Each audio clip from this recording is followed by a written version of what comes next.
Artista sonoro, músico, escultor, trabalha com materiais como metais e madeiras, incorporou ritmo e sonoridade às artes visuais, integra arte e vida de maneira radical em obras estimulantes que provocam a experiência direta da percepção. Com vocês, Ricardo Siri, no TAC Festival.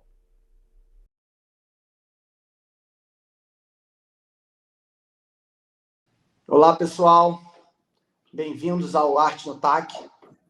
Esse ano vamos ter a honra de começar com o pé direito com um grande artista e amigo, Siri. Siri, bem-vindo. Valeu, que joia, valeu pelo convite. Então, Siri, vou contar um pouco. O Arte no TAC ele tem esse público voltado para estudantes, né, de escolas técnicas que estão passando por um processo, uma espécie de concurso, né, de campeonato. Estão desenvolvendo projetos que se relacionam com empreendedorismo, mas também com sustentabilidade, com inclusão. E então é importante, a cada ano a gente coloca esse conteúdo de arte para que esses empreendedores e futuros profissionais de diversas áreas possam, né, pensar fora da caixa. E você é um artista que vem desse campo musical, né? Então eu queria que você um pouco contasse a sua trajetória como artista e essa tua inventividade, né, que é muito clara nos teus trabalhos e que a gente depois, através daquelas imagens, a gente vai mostrando, você vai um pouco falando sobre a criação de cada um. Eles estão criando projetos, né, que se transformarão em serviços ou mesmo negócios, e a gente pensa um pouco, né, esse aparecimento de uma obra de arte, como é que isso acontece na sua carreira. Muito obrigado. Valeu, agradeço de novo o convite aí, participar, poder contribuir, ou pelo menos tentar contribuir. Então, fala um pouco da minha trajetória, né? Uma trajetória bem...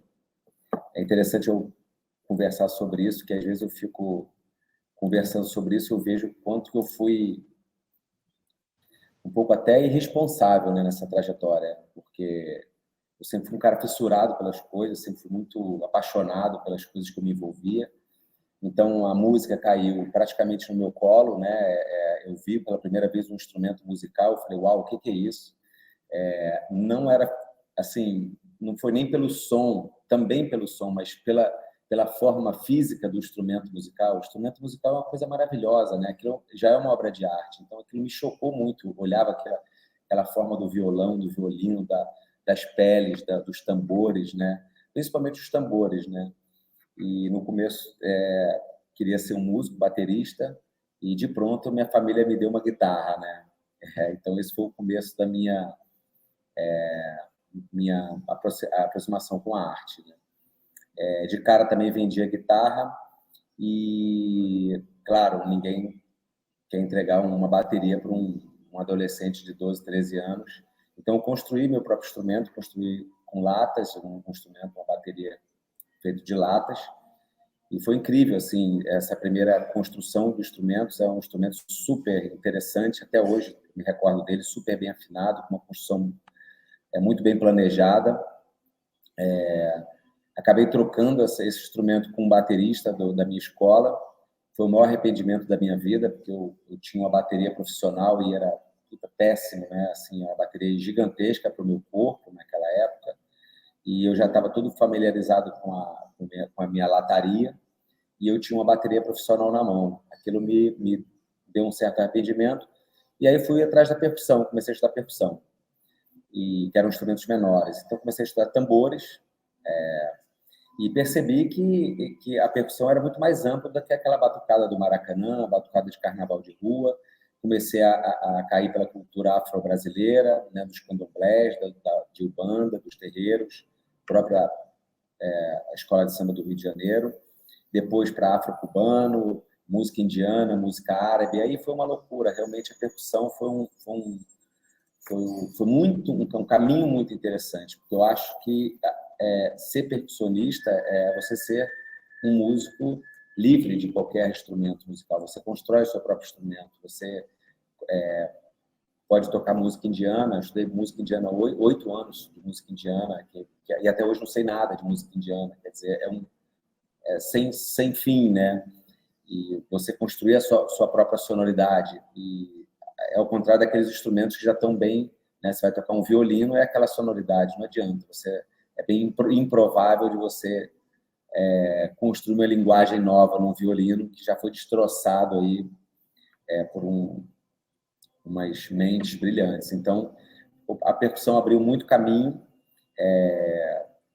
completamente apaixonado pelo instrumento, completamente apaixonado pelas culturas. Pude abrir a cultura africana, América Latina, americana. Fui estudar, depois de muito tempo, falar um pouco também de antes, que eu fui ser profissional, né? E fui prestar serviços, né? Como músico.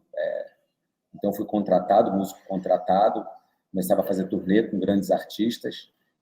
Esses grandes artistas foram me levando para outro patamar. Então, tinha ano que eu tinha, sei lá, tocava com 10 bandas ao mesmo tempo, assim, nomes consagrados, MPB4, Sivuca, Hermeto Pascoal, Ana Carolina, e entre outros que eu vou esquecendo.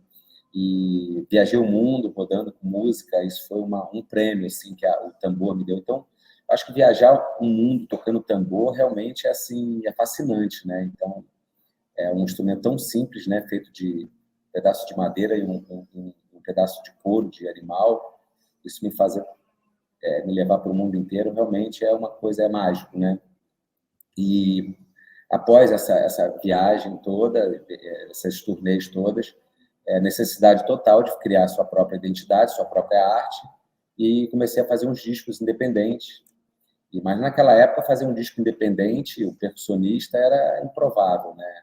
Então, fiz um disco bem inusitado, que eu levava um Fusca para o palco, era o meu instrumento principal, e esse Fusca ia permeando essas culturas que eu passei. Então, eu tocava um instrumento aborígene, tocava um instrumento indiano, Só que esses instrumentos, essa técnica, né, que eu usava, que eu fui aprimorando durante esse tempo, estudando, eu, por exemplo, num instrumento que é um clássico da música indiana, de percussão, as tablas, que eu estudei bastante, eu não levava esse instrumento para o show. Eu substituía esses instrumentos com panelas, né?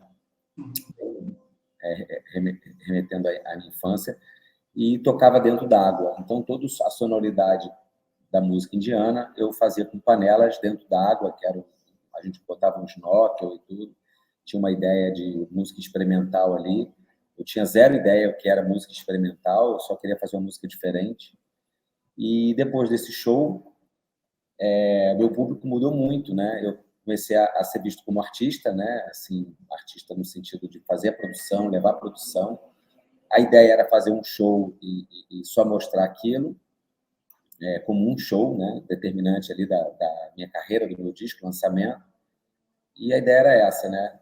Só que esse show começou a andar bastante, começou a receber muitos convites, fiz praticamente o Brasil inteiro.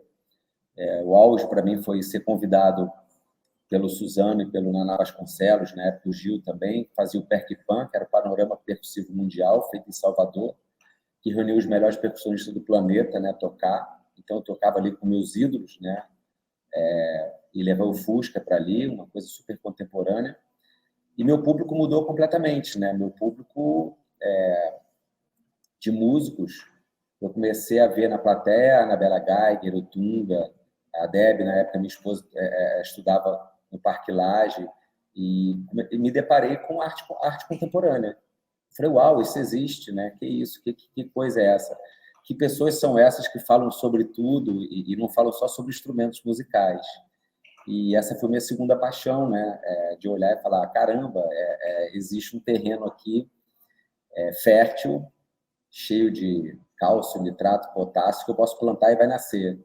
Então, eu fui sugado, né? Praticamente sugado pelas artes plásticas. As pessoas conversavam comigo, perguntando de onde eu tinha tirado aquilo, como eu tinha levado o Fusca para o palco. E hoje, olhando assim, quando eu olho essa imagem do Fusca, era muito ingênuo, era uma ingenuidade linda, corajosa, e muito radical. Assim, eu olho aquilo, eu não consigo reproduzir o que eu fiz quando eu era jovem ali. quando eu tinha 20 e poucos anos. Eu não consigo reproduzir. Por mais que eu tenha estudado hoje, aquilo era impossível hoje de reproduzir. Eram 12 músicos tocando. A gente ensaiou 1 ano e meio, praticamente, todos os dias. Era realmente chegar ao fundo da loucura ali, de ensaios e entrega, né? Então, eu tenho muito orgulho daquele projeto, mas era um projeto muito ingênuo também, né? Que é delicioso. É paixão. Então, é isso, assim, a gente trabalha com paixão, assim. Eu acho que quando a gente se entrega no projeto mesmo, a gente faz coisas transformadoras, né? E eu tento fazer isso no meu projeto até hoje, né? Então, eu fui levado assim, para as artes plásticas através da arte sonora. Foi aí que tudo começa, nas artes plásticas. Maravilha. A gente tem aquela apresentação com as imagens, acho que podia entrar já uma primeira imagem que já toca a questão da percussão e da obra de arte. Um pouco como é que, depois dessa performance, dessa ação performática artística, começou a se transformar em objetos, né, nesse novo mundo que se descortinava. É aquilo que eu falei, quando eu descobri o instrumento de percussão, foi pelo objeto, né? Eu olhei e falei, uau, que objeto lindo. E quando eu entrei para a galeria de arte, eu falei, opa, objetos, né? Preciso fazer objetos sonoros. E alguns convites começaram a surgir de fazer performances, alguns muito interessantes. Esse da imagem, o que acontece aí? É uma escola de samba que eu tirei as peles dos instrumentos, coloquei uns alto-falantes, então são falantes ali, eles repercutem um som, cada som ali tem um surdo, caixa, repique, tamborim. Eu gravei um instrumento no meu estúdio, ele reproduz e eu sou o regente dessa orquestra. Então eu vou tocando e essa bateria vai me respondendo, como se tivesse alguém tocando do outro lado. Essa performance eu fiz foi muito incrível, que eu recebi um convite para ir para Londres, nas Olimpíadas de Londres. Eu fiz essa performance lá. Realmente, para mim, foi muito importante levar essa performance para lá, abriu um campo, né, diferente, e voltei a viajar de novo, né, voltei a conhecer o mundo, mas através de quase outra profissão, né, digamos assim, outro métier. E foi interessante essa entrada, que é a arte sonora, mas eu comecei a fazer objetos, comecei a me interessar muito por esculturas. E foi determinante isso também que eu comecei a fazer as exposições individuais que eu abri numa tríade, né? Que seria essa parte, né? Parte rítmica, que é a base da música, né? Parte rítmica da percussão, que era a minha mais forte, assim, de base da música. Depois eu fiz a parte da melodia, da harmonia, que eu comecei a fazer alguns instrumentos com piano, e depois da parte melódica, que eu comecei a estudar instrumentos de sopro, trombone, trompete, bombardino, e comecei também a fazer umas esculturas com esses instrumentos. Então, a minha a minha porta de entrada das artes visuais foi os instrumentos musicais, as performances e as artes sonoras, com instrumentos de ritmo, melodia e harmonia, né? Acho que a segunda imagem, pode passar mais uma imagem. Essa aí já... segunda, são trompetes que, assim, o que me afligia muito, eu passava nos lugares e eu via os instrumentos que não serviam mais para ser tocados, né? Esses instrumentos todos que estão aí na tela são instrumentos obsoletos, né? Largados, assim, em lugares e bem provável de nunca mais ninguém tocar esses instrumentos. Eu ficava louco, falava, cara, instrumento é vida, né? Quando eu vou para casa de alguém e vejo aquele instrumento no case, aquilo já me dá aflição, já dá vontade de tirar. Uma vez cheguei na casa do amigo, tinha um violão, eu tirei e tinha uma corda, né? O cara, pô, mas foi mal, o violão só tem uma corda. Eu falei, não, eu toco berimbau, tá tudo certo. Eu levei um som com aquele violão com uma corda só, que para mim, se tivesse 6, eu ia me enrolar, entendeu? Então, esses instrumentos aí, um chama beijo, né, o da direita, e o outro chama Big Band, né? Que esse Big Band é muito interessante, por quê?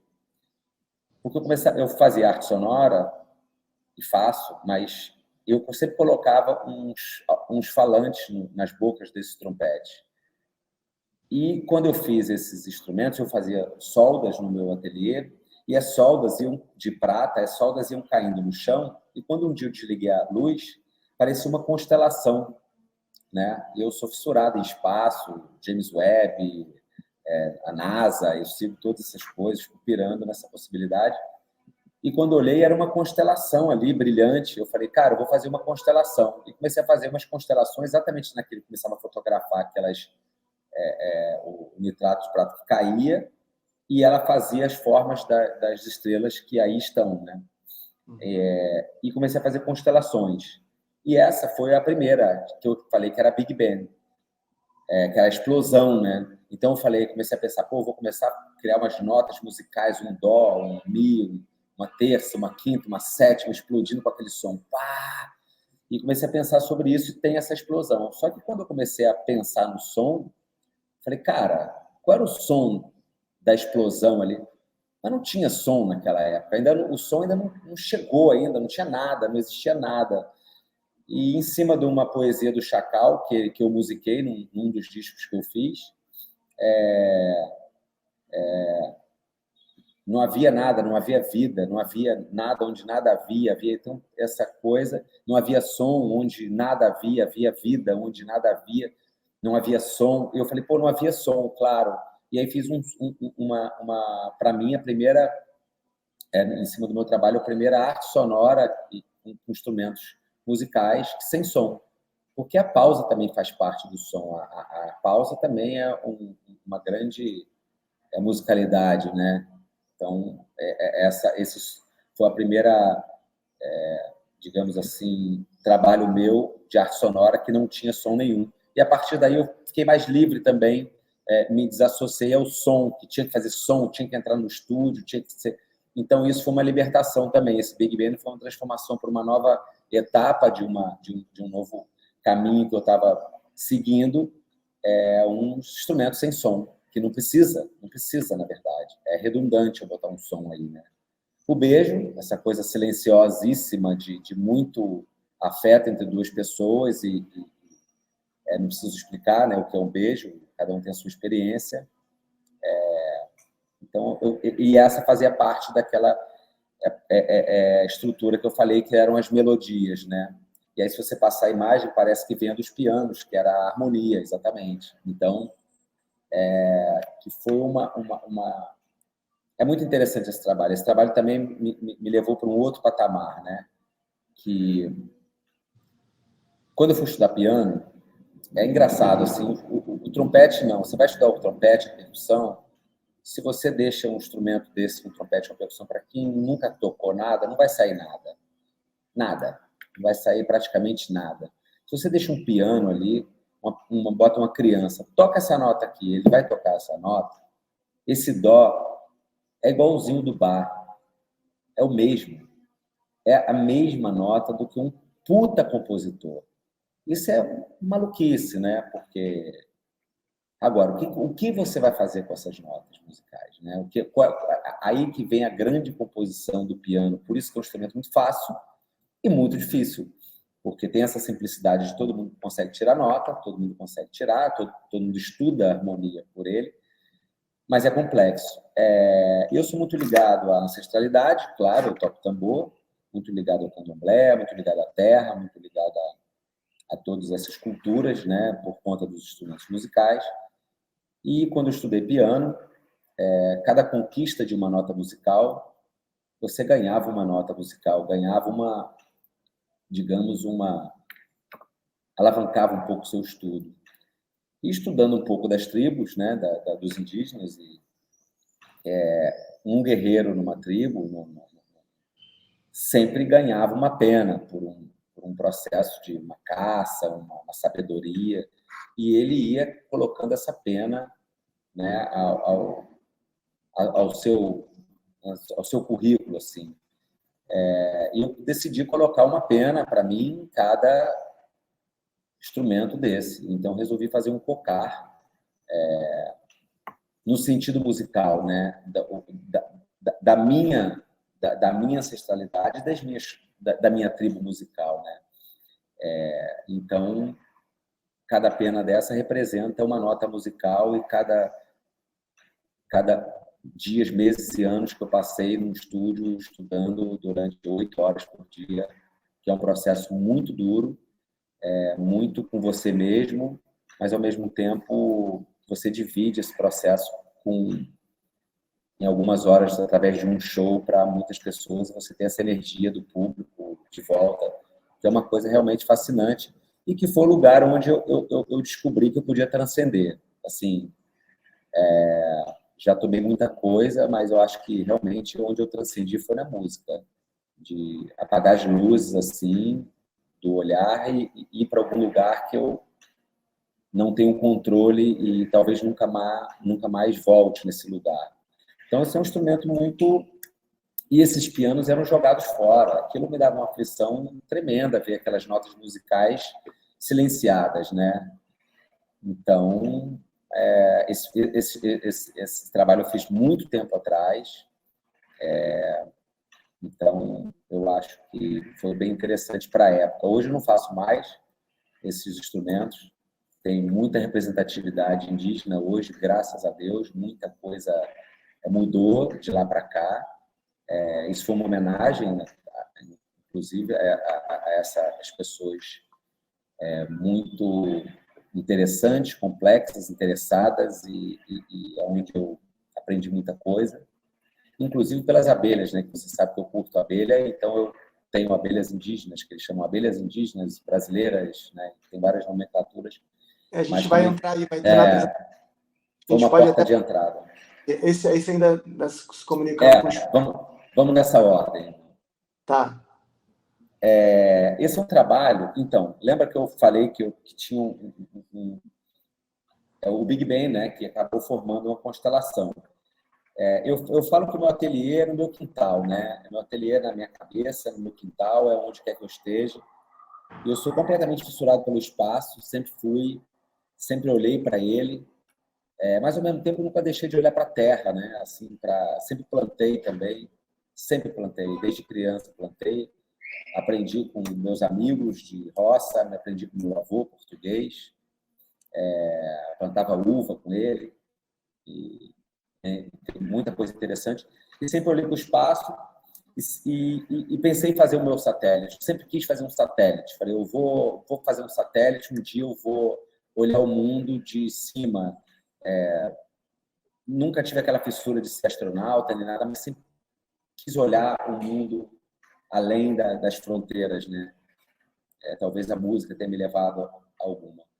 E, passado muito tempo, já trabalhando com as abelhas e com essa forma hexagonal e com essas cores dourada e metalizada e tudo, com um quintal repleto de animal, assim, galinhas e codornas e uma horta incrível.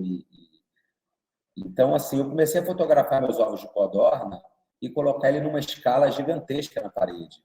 E aquilo virou planeta, viraram planetas e eu vi mães explicando para as crianças que aquilo era Marte, isso é Terra, isso eu não sei não, meu filho, parece Júpiter, mas está meio diferente. Essa é a Lua, com certeza. Mas, na verdade, eram ovos de codorna, né, em escala gigantesca.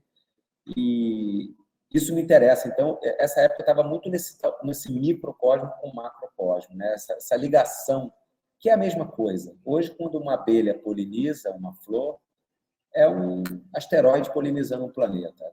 Não tenho dúvida disso, que a Terra foi polinizada por um asteroide que veio de fora, que vamos para outro lugar, e que estamos jogando poeira cósmica para outros lugares, como o Saara poliniza o Amazonas, e por assim vai, né? Eu acho que é só escalas que são diferentes, né? E a gente fica perdido nessa escala da grandiosidade, achando que a gente é muito grande, mas a gente tem que dar grandiosidade a isso para poder entender o porquê que a gente está vivo. Mas vamos no outro assunto. Então, o que eu fiz? Não, mas volta.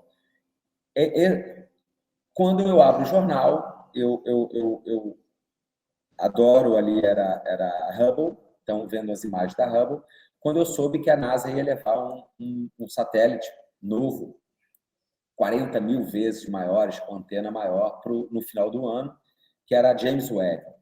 E quando eu olhei essa imagem, eu falei, gente, isso é uma colmeia, são abelhas. E quando eu fui ler a reportagem, inspirado nas abelhas. Eu falei, bom, se eles se inspiraram nas abelhas, que eu estou completamente por dentro trabalhando, eu também posso me inspirar neles. Então, eu fiz um satélite, realizei meu sonho de fazer um satélite, só que no meio tem um ovo. que eram do meu galinheiro, são as galinhas, a Mel, a Bel, a Cleo, tudo galinha com nome, assiste Netflix, é uma loucura danada. Não é uma galinha para comer, a abelha é para produzir ovo, comer ovo no café da manhã, e é um pet, na verdade.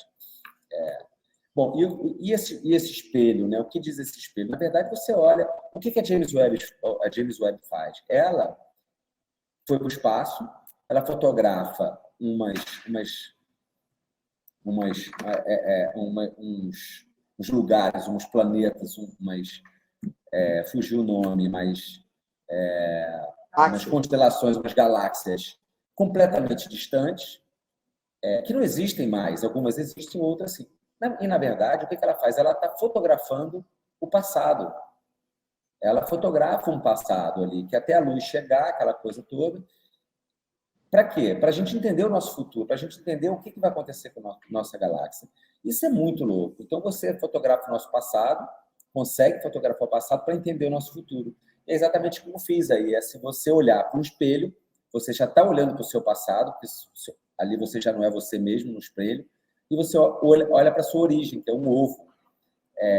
Então, e para entender para onde você vai. Então, eu fiz a minha singela James Webb, meu singelo satélite, com ovo.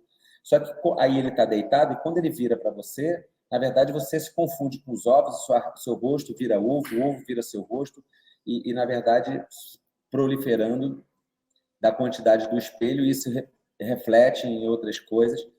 Então, foi uma forma de eu fazer essa relação com o micro, com o macrocosmos, né? Vamos fazer um parênteses aqui, só para a audiência entender também, porque o TAC Festival tem essa questão da sustentabilidade, e você, tanto quanto a Débora, que eu vou entrevistar em seguida, vocês têm essa perspectiva real de uma vida meio que em sintonia assim, com a natureza, ou com o mundo de uma forma mais profunda. E aí, então, quando você fala da galinha, a gente vai entrar numa outra frente de trabalho, que é das abelhas, mas um pouco como é que foi essa perspectiva de criar, no Rio, em plena cidade, criar as galinhas, e como é que é a sua concepção? Você já me falou isso, mas como é que foi mudando até a sua visão desses animais? Como é que foi isso?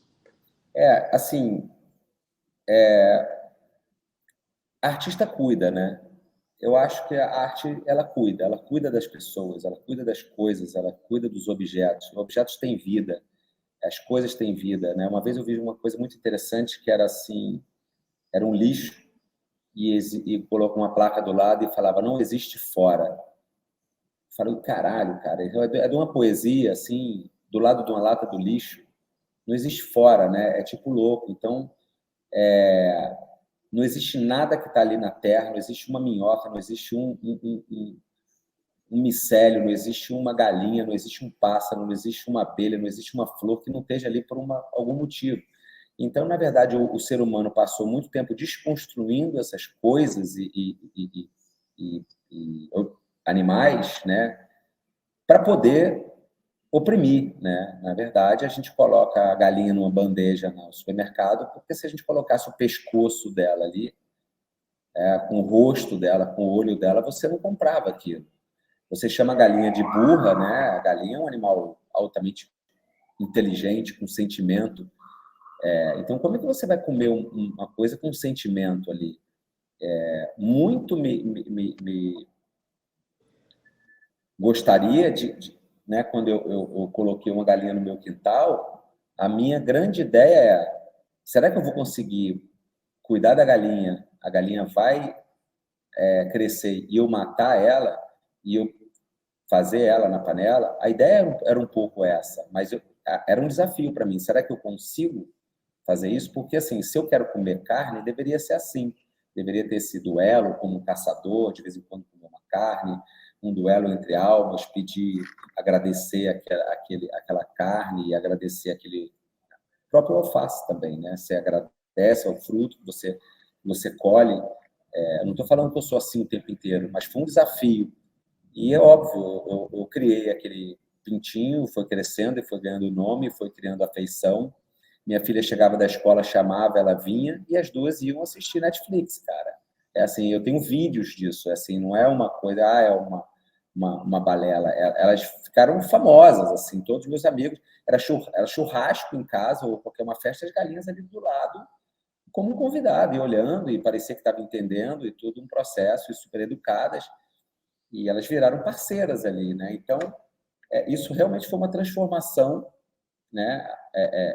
Minha horta era linda na época, eu tive grandes problemas de entender qual o cercado da galinha, como eu não vou botar ela dentro de uma gaiola, nem dentro de um lugar. Galinha não fede, o que fede é o cara que não cuida da galinha, né? Na verdade, é o galinheiro que não é cuidado, porque fica confinado. Bota um ser humano confinado, fede muito mais do que uma galinha, pelo amor de Deus. Se você cheira uma galinha, cara, o cheiro é muito cheiroso. Assim, é louco, mas é cheiroso, tem um cheiro bom. Mais do que um cachorro, sacou? Então, é muito doido essas coisas que a gente vai colocando, né? Então, as discussões, né, seríssimas, assim, uma montanha é um ser vivo ou não, né? É óbvio que é um ser vivo.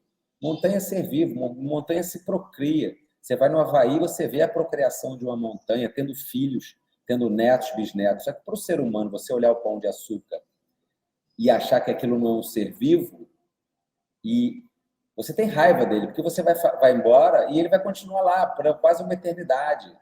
E isso você não consegue entender. Então, você tem que ser o cara da cadeia, você tem que se colocar no topo da cadeia, e você não pode dar muita vida para esses animais, objetos, minerais e tudo. Esse objeto, ele tem vida. Ele tem vida, ele veio da terra, ele veio do mineral, ele veio das coisas, ele tem respiração, ele tem carbono, ele tem tudo. Ele pode ter outro tipo de relação com o planeta, mas ele está vivo. Ele está vivo. Vamos agora migrar para a história das abelhas, assim, que é um trabalho muito interessante também. Aí é aquilo, né? Você tem uma casa em Santa Teresa, você começa a botar uma horta, começa a botar um pomar, começa a ver as coisas. Aí era um lixo, quando eu comprei a casa lá fora, era um lixo. Eu tirava cama, eu tirava tudo que possível e impossível lá de trás. E você, de repente, opera, tem bananeira, cachos de bananeira, que são 150 bananas por vez que dá, você não consegue dar conta daquela banana, você começa a congelar, começa a dar para o vizinho, e quando começa a dar carambola, é carambola para todo lado, e amora para todo lado, e pitanga para todo lado, e manga para todo lado. Então vira uma plenitude, né? Galinha e ovo, e começa a trocar ovo com a vizinha, e começa a dar semente para a vizinha, que a vizinha te dá. A vizinha, você fuma maconha? Eu tenho um skunk aqui, começa a te dar skunk, fala, pô, mas não fumo, tem uns amigos. Então começa a virar uma riqueza, assim, começa a virar uma polinização. Você começa a ser um polinizador de vizinhança, de cultura animal, vegetal, e começa a tirar o alface, e começa a comer tudo muito fresco. Claro, de um determinado, você não consegue ser 100%, mas você começa a entender que aquilo é um processo. E eu me deparo com aquilo tudo e começo a pensar assim, pô, quem poliniza isso tudo? Começa a ver abelha para todo lado, falei, pô, a abelha é incrível, né? Uma pena que ela pica, né? E aquele processo todo. Até que eu me deparo com a ignorância, né? Assim, aquela ignorância humana, né? Do ser humano, né? O inteligente, né? O ser mais inteligente do planeta, que é aquela coisa que você não conhece a abelha. Você conhece as abelhas que vieram da Europa e da África e colonizaram o Brasil, e você esquece das abelhas que aqui habitavam e habitam ainda, e que são as abelhas que polinizam o nosso bioma. A uruçu, a mandaçaia, a jataí, a iraí, a mandaguari, a tiúba, a mandaguari amarela, a mandaguari preta, as mirins, as captotrigonas, as trigonas, as meliponas, e aí vai uma série de abelhas que polinizam o nosso bioma e que a gente não faz nem ideia do nome. São todos nomes de tupi, né, que os indígenas aqui faziam essa cultura, e eu começo a me aprofundar nessas caixas de abelha, nessas abelhas, começo a estudar essas abelhas, muito por conta do ninho, né, do ninho que elas produziam, do material, muito por conta artístico, e começa a provar esse mel. Esse mel é enlouquecidamente nutritivo, enlouquecidamente gostoso, não é tão doce assim, e uma gama de cores de mel e de pólen, de cera e de todo um processo que, cara, abre mais uma etapa aí do meu caminho artístico que me tirou o chão, né? Me tirou completamente o chão. Eu estava super arte, natureza ali, e fui tudo por água abaixo. Me jogou para um processo cera, abelha, só falava de mel, só falava de própolis, qualquer roda de abelha eu começava a falar e era empolgante. Eu me empolgo, as pessoas também ignorantes no assunto, como eu, e começava a falar, e falava, como assim existe abelha? Como assim? Né? E eu começava a cantar saliva doce, doce mel, mel de uruçu, aí tudo, uruçu, achei que fosse uma planta. E aí eu começo a ter uma caixa, 2, 3, 4, 500, e começa aí vir uma loucura. E hoje meu trabalho é muito atrelado às abelhas, né, atualmente. Na verdade, eu falo que hoje eu sou um polinizador, um artista polinizador, porque com essa ideia, alguns colecionadores começavam a comprar meus objetos e eu falava, não, você tem que polinizar. Então, você via alguns lugares que eram totalmente raspado, com gado sendo transformado. Tem um super amigo agora que ele tem um meliponário, estou montando um meliponário lá para ele planta 40 mil mudas de árvores à torta e à direita. E qual é a árvore que vai polinizar, qual é a árvore que vai transformar o lugar, não só ele, mas várias pessoas. Na verdade, eu tento polinizar essas pessoas polinizarem outras, assim como as abelhas fazem, né? E meu trabalho deu uma crescida muito, aí é um trabalho falando sobre as abelhas do mundo. Esse quadro é um quadro da abelha europeia, que polinizou o mundo inteiro, ela colonizou o mundo inteiro praticamente, foi para os Estados Unidos, foi para a América, foi um pouco para a África também, foi para a Ásia. Então, é um quadro de abelha não nativa, né? Não é de abelha nativa. Então, eu fiz uns mapas mundos também da África, homenageando essas abelhas africanas, porque também é assim, né? Existem grupos de abelhas que falam, a gente tem que tirar essas abelhas europeias daqui, tem que tirar a África, uma africana, mandar tudo para lá de volta e tal, porque... Não. Sou descendente de português, com toda, né, a minha... Adoro, são meus avós queridos, tenho orgulho disso, tenho orgulho de ter vindo para o Brasil, sou brasileiro, chupo manga, adoro manga, que é uma fruta que não é daqui, tem jaca que não é daqui. Indiana, né? Indiana.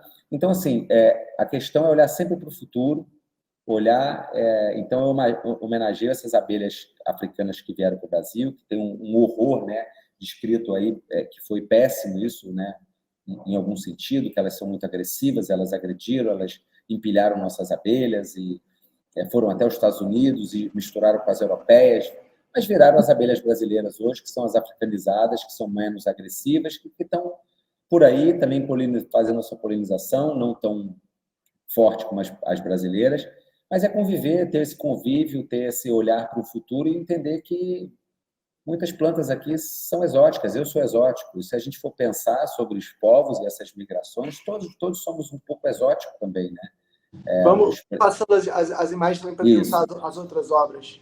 As outras abelhas também, né? Então, então, e aí eu comecei a pensar como a tríade musical, né?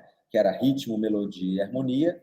Qual era a tríade, né? Qual era o triângulo de sustentação das abelhas, né?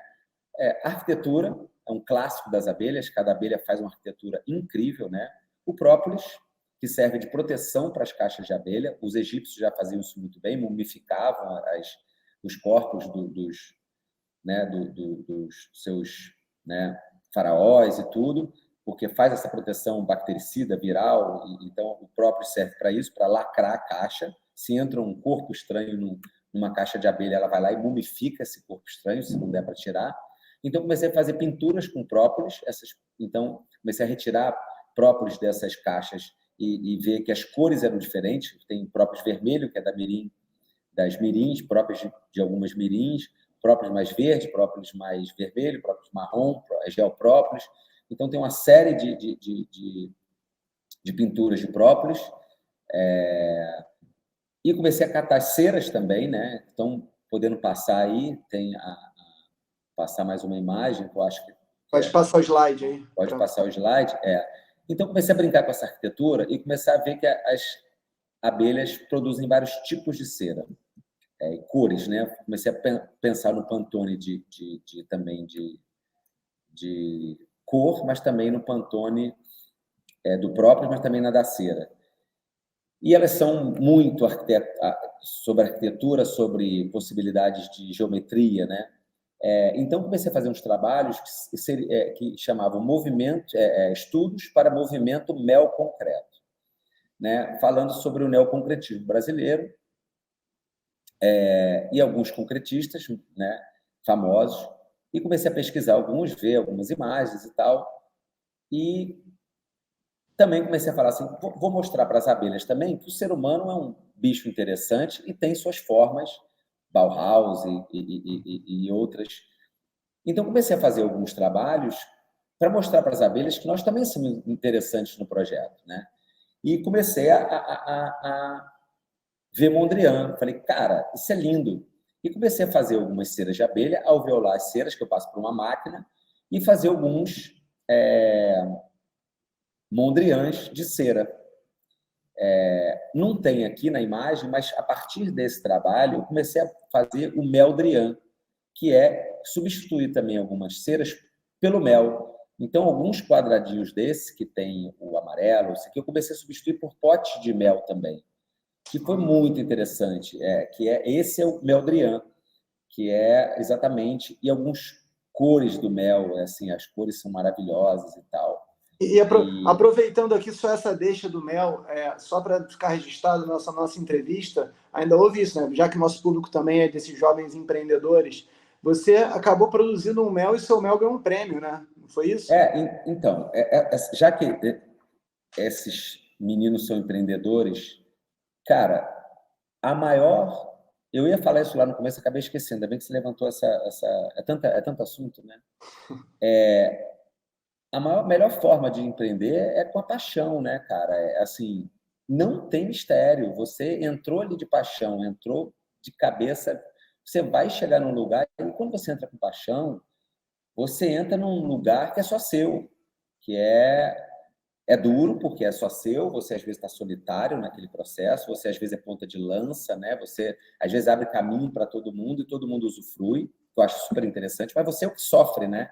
Você é o que está sofrendo. Quando eu comecei a pensar nessas abelhas, cara, não existia ninguém que eu pudesse conversar, cara. Era uma loucura. E eu ficava falando, nossa, queria achar minha turma, né, que fala sobre abelhas. E tem até hoje, minha turma que fala sobre abelhas são matutos que vêm lá do interior, que são, graças a Deus, né, WhatsApp, essas coisas, mas também só fala sobre abelha, não fala sobre essa perspectiva de abrir sobre isso, sobre esse empreendedorismo, né?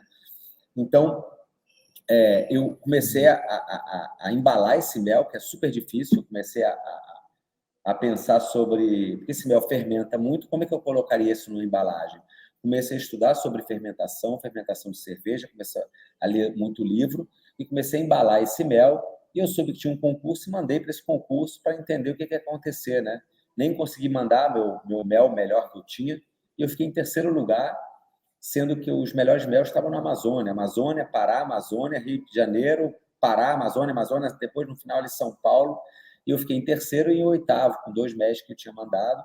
Fiquei mega feliz com isso, né? Não que uma premiação aquela premiação você coloca na prateleira, né? Mas aquilo dá incentivo a falar, cara, você está no caminho certo e vamos nessa. E é porque eu faço tanta coisa e eu sou artista, mas hoje também eu tenho o meu lugar ali no mel. Eu tenho uma referência ali, estudei na Embrapa, sou formado na Faculdade do Sul de Minas, na internet, eu li 20 livros em cada 15 dias, eu lia 20 livros, era fissura total, isso foi na pandemia, tive facilidade de ler esses livros que eu já tinha lido também, então consegui fazer a prova bem. Isso foi muito empreendedorismo. Hoje, assim, eu só não tenho tempo de fazer isso, porque me gusta muito fazer isso, né? Aquela coisa, para cara, gostaria muito mais de fazer isso e não tenho tempo de fazer.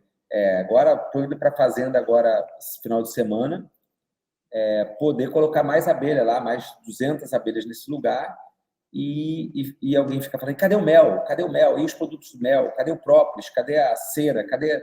Porque tudo isso é um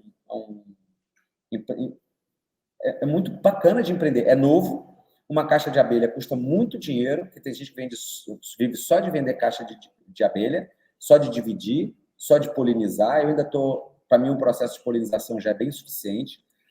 Mas, assim, vendo o meu mel, também tem uma porta super aberta nesse mel. São clientes muito interessantes, muito interessados, de pessoas que entendem o processo, né? Um processo muito caseiro, mas muito profissional, muito com amor ali, um mel, um produto de qualidade assim inigualável, né? Então, assim, Muito bom. caiu dentro, entrou de Vamos paixão. os slides, vamos ir até as últimas obras, só para a gente já chegando no encerramento mesmo da nossa entrevista. Mas vamos comentar mais essa que também é interessante, que tem a cera mesmo sendo tratada também não só com a cor, mas também com a plasticidade dela, né?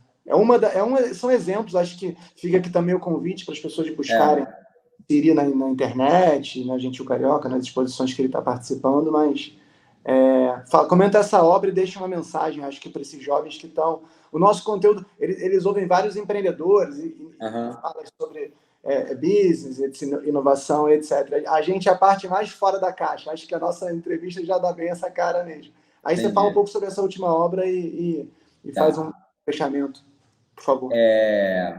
Então, isso parece... Falou que depois da pesquisa fui fazendo coisas. Esse foi um dos primeiros trabalhos com cera, ainda estava naquela... O que eu vou fazer com a cera? Volume, eu gosto de volume. Eu até brinco comigo mesmo, falando, caramba, eu virei artista de quadrinho de novo, né? Botei tudo no quadro, botei ali na parede, aquela coisa. E eu não sou muito isso, assim. Eu estou isso, né? Estou adorando essa fase, mas eu gosto mais de volume, eu gosto de coisa grande no meio da sala, sabe? Eu gosto disso. E esse foi uma serinha que caiu para fora, né? Assim, e parece um Volpe. Muita gente falou, nossa, é um Volpe e tal. E assim, eu olhei e falei, uau, é incrível. E tem tudo a ver, óbvio. Tem a ver com esse processo do estudos, né? Para movimento mel concreto também. Tem uma coisa ali, meio bicho, meio aba, meio, né? Tem essas coisas que são influências impossível de não ter, né? Você não precisa nem olhar, que já o objeto olha para você e te chama, né? É engraçado isso, ele assovia para você. Então, esse foi um dos primeiros de cera, adoro esse trabalho. Então, assim, cara, eu acho que a gente tem que criar referências, olhar para todo esse, né? Olhar pessoas que a gente se inspira todo o tempo, isso, tudo que passou aí, é tudo inspiração na natureza, na minha galinha, no mel, no própolis, no Volpe, no Mondrian. Só que existe um lugar, assim, que eu acho que é o grande lugar, que eu já falei, mas é repetir. A gente tem que olhar para a gente mesmo, mas não para falar da gente. É olhar a gente... O que o teu coração, ou o estômago, ou o cérebro, não sei aonde vem isso. Qual o lugar que você olha para você e onde você se sente confortável para você empreender?